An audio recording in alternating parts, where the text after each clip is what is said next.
Isaías 7 del 6 al 7 dice así. A la corte real de Judá había llegado la siguiente noticia. Harán se ha aliado con Israel en contra de nosotros. Por eso el corazón del rey y el de su pueblo temblaron de miedo, como tiemblan los árboles en medio de una tormenta.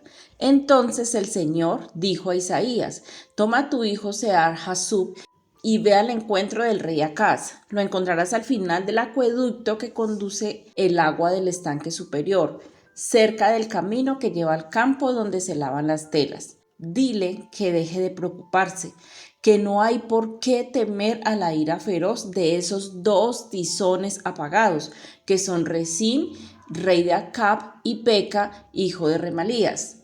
Es verdad que los reyes de Harán y de Israel han conspirado contra él diciendo, ataquemos a Judá y lo conquistaremos y pertenecerá a nosotros. Después pondremos en el trono de Judá al hijo de Tebel.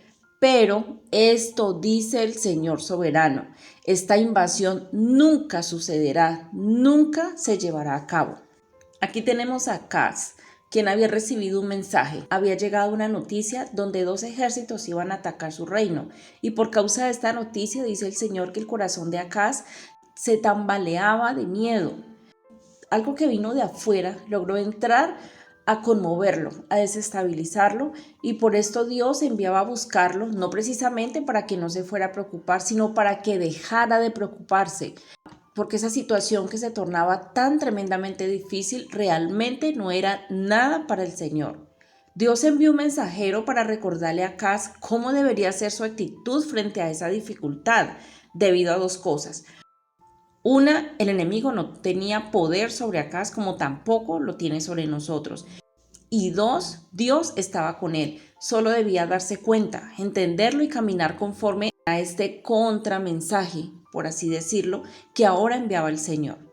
Es tan importante en medio de una situación que aparentemente no nos deje salida, buscar cuál es la voluntad de Dios. Es tan importante en esos momentos de dificultad apartar por un momento nuestra visión del problema para conocer la opinión de Dios al respecto, ya que es el único que derribará cualquier amedrantamiento o pánico que el enemigo quiera establecer en nuestros pensamientos o aquello en que nuestra humanidad nos esté limitando y amedrentando para salir de ese asunto. No podemos dejar que el enemigo y todos esos mensajeros usados por él nos detenga, nos desestabilice o nos deje olvidar quién es Dios y qué son nuestros problemas para él. Como le dijo el Señor a Acaz, hoy viene a decirte a ti, es verdad que has recibido esa mala noticia, es verdad que has recibido ese diagnóstico. Es verdad que no has podido pagar esa cuenta. Es verdad que estás viendo a tus hijos por el camino que no pensabas verlos. Es verdad que estás pasando ese proceso judicial y nada que se termina. Es verdad que has tenido sueños y planes y nada que logras tenerlos. Es verdad que estás recibiendo amenazas como Acaz porque no has podido cumplir con cierto compromiso. Sí, claro, todo esto puede ser real, así como lo era también para Acaz. Pero también es verdad que Dios tiene una visión diferente de todo esto. Y lo más importante es que también tiene la solución. Escúchalo y créele, porque de lo contrario todo será igual. Deja de preocuparte, no hay nada de qué temer. Mejor actúa en unión con Dios. No te unas más a las artimañas del enemigo. El temor nos detiene, el temor nos congela frente a las situaciones y nos roba la oportunidad de pensar o ver las cosas de una manera diferente. Y de paso también el temor detiene el poder de Dios. De ahí que el Señor le pidiera a Acaz que dejara de preocuparse, porque en la preocupación Dios no obra, pero sí obra cuando decidimos soltar los miedos y confiar en Él, cuando decidimos pensar como Él. Para Dios estos dos ejércitos que vociferaban contra Acaz no eran más que dos tizones apagados, y dos tizones apagados no hacen nada, no son muestra de peligro, porque no producen ningún daño, a menos que nosotros los encendamos. Así como el enemigo no podrá llevar a cabo ninguno de sus planes en contra de nosotros, a no ser que nosotros le otorguemos autoridad y poder. Dios tampoco podrá salvarnos de tantos asuntos sin resolver a menos que nosotros le creamos como nos quiere hacer entender más adelante en el versículo 9. A menos que ustedes tengan una fe firme, no puedo hacer que permanezcan firmes. O sea, que a menos que Acaz activara la fe por medio de la palabra anunciada, era imposible que lo que Dios dijo se hiciera. A menos que nosotros creamos la buena noticia, es difícil, no imposible que se cumpla.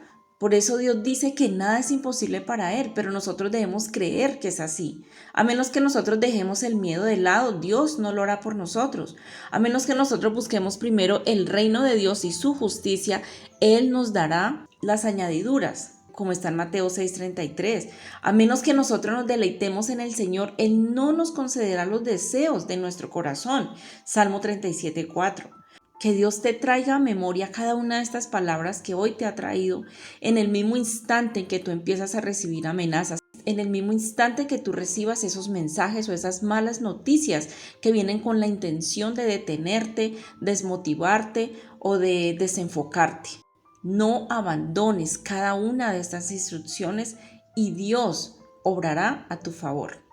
Y finalmente, nunca olvides que a menos que tú recuerdes cada una de estas instrucciones y las pongas en práctica, Dios no obrará a tu favor. Bendiciones eternas.